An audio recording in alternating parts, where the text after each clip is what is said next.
So this is how do you? What are things you could do to help heal a torn Achilles? Ooh. Surgery. Recovery. Surgery. After recovery, like more in recovery. Oh, so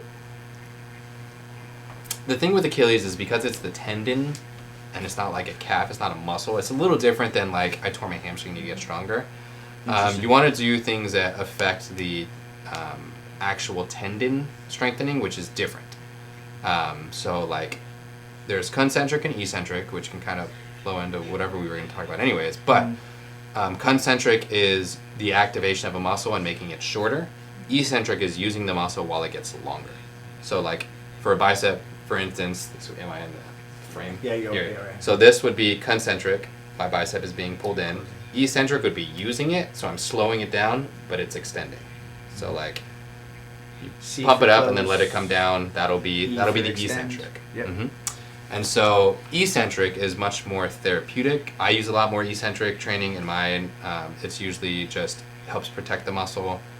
Your muscles have their own fail-safe mechanism too in the joints that if it senses too much pressure, it's called your GTO, your Golgi tendon. Yep.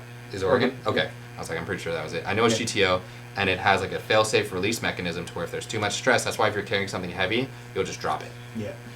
Because your body will shut it down. It doesn't always work, but it is a nice fail-safe to have, so you can have kind of those things to where if you give up on it, it's just going to Go drop go it to down. the ground. Yeah. And so like an Achilles tendon training, you'd want to do some eccentric stuff. So like calf raises, Slower. you'd like, very Just slow and controlled. Just kind of help build that whole tendon, like you're saying. Yeah, so you go up and down really slow, and then you go up, and then you go down really slow, and then you can go up on two, and then switch over to one, and go down on one leg really slowly. And that'll be kind of a way to transfer, or like stepping down.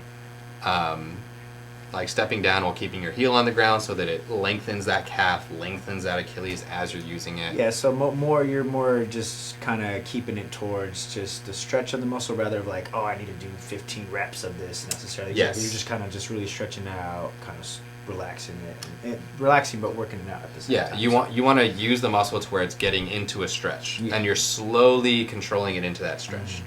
And so that would be kind of the more emphasis on that. Surgery is the only way to go about.